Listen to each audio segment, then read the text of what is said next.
Hi, you're watching This Brown Geek, and 10 months ago on March 19th, 2022, I made a video called No More Sharing Netflix cracking down on password sharing. It's been almost a year now, and they finally announced how they're going to do this. So I thought I'd make this video right now to give you a quick update. I was in the middle of filming another video and this was brought to my attention. So yeah, it's almost 10 past 3 in the morning and I'm doing this.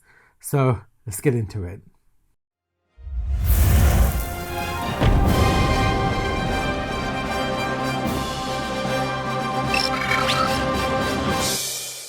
Okay, so for this one, instead of sharing my MacBook screen, I'm going to share my iPhone screen because I just think it's easier and it just makes more sense. So let's get into it. So Netflix has come out and said this. Netflix account sharing. A Netflix account is for people who live together in a single household.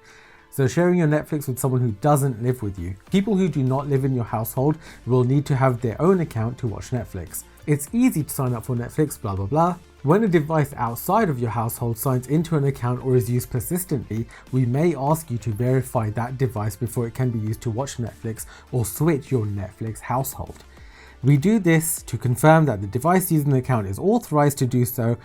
See verifying a device below. Okay, so let's do that. Verifying a device. When someone signs into your account from a device that is not associated with your Netflix household, or if your account is accessed persistently from a location outside of your household, we may ask you to verify that device before it can be used to watch Netflix.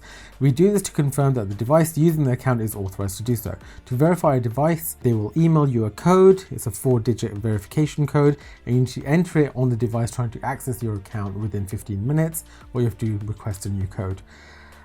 Once successful, that device can be used to watch Netflix, and verification may be required periodically. Using Netflix when traveling or from a different location. If you're traveling or live between different homes, you want to be able to enjoy Netflix anywhere, anytime. If you are the primary account holder or live with them, you shouldn't need to verify your device to watch Netflix.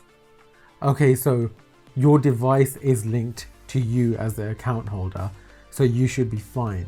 If you're away from the Netflix household for an extended period of time, you may be occasionally asked to verify your device. Right, okay, so we just went through how to verify a device.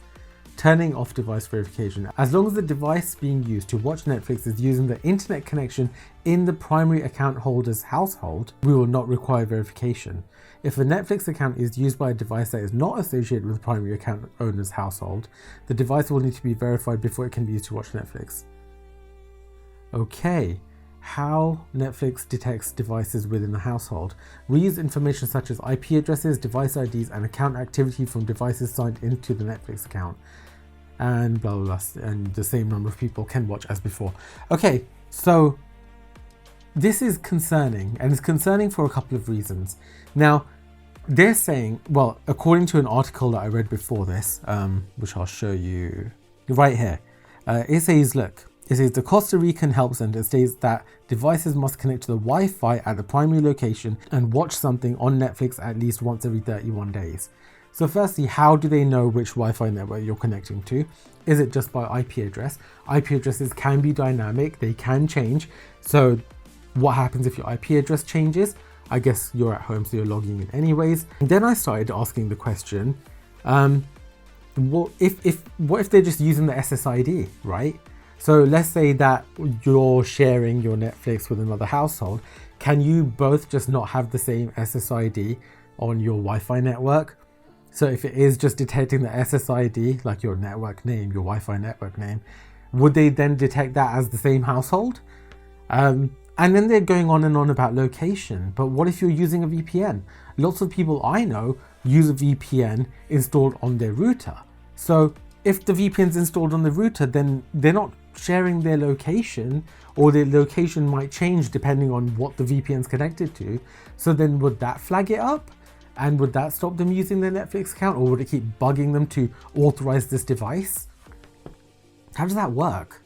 I just think this is going to cause so many problems. And then on another article, it said if you're traveling, then you can use Netflix on your phone, tablet, or laptop when you're traveling. But then you can't use it on like an Apple TV, for example. I have a friend, and whenever he travels, he takes his Apple TV with him. So he can connect it to the hotel or Airbnb TV and sign into his Netflix and carry on watching. But then if he does that, and it's at a new location, which isn't his home location, will it not let him use it? Or will he have to authorize the device so he can get 7 days of viewing? And then it might start asking him to pay for another household or to change his household. How is this going to work? And how is this easy? It just sounds like a massive headache for everyone. They do give you the option of migrating profiles on your Netflix into full accounts. So people, like let's say someone is using your Netflix, they can just take their profile and convert it into a full account so they don't lose any of the recommendations or watch history and stuff like that. That is cool. I like that they've done that. So for people that are sharing their Netflix accounts, they do have an option to migrate their borrowed account away into a full account. And then in other territories, I think it was Australia, Netflix was also doing this thing where you can add households to your household for like $2.99 a month or something. So, oh man, this is messy. It's just going to be messy. I don't know. The biggest question I have right now is what happens if you're using a VPN? And if you're in the UK, for example, and you're using a VPN to watch the US Netflix, which is way bigger than the UK Netflix, does that get flagged then? As in, hey, you're not at home, verify your account now. And then if you do it persistently, whatever the hell that means, like what's persistent to them? Is it using it every week, once a month, for 3 months straight? How do they define what's persistent? I just don't know. I think we need more clarity on this, or we just need to wait for them to roll it out, screw it up, watch everyone like a mass exodus on Netflix because they've just peed everyone off. And then maybe they'll backtrack or something. I don't know. All I know is I wanted to give you an update on what's been going on because this is the first update we've had in 10 months since I made my last video about this. If they do update anything else, and if it's a big update, I'll make another video. If not, I'll just update the video description down below. So make sure you check that. Anyways, please give this video a like if you thought it was helpful in any way, or if you found it informative. That will let YouTube's algorithm know that it's a video worth recommending to other people. And please do consider subscribing if you haven't already. You've been watching This Brand Geek. I'll catch you in the next one. Bye.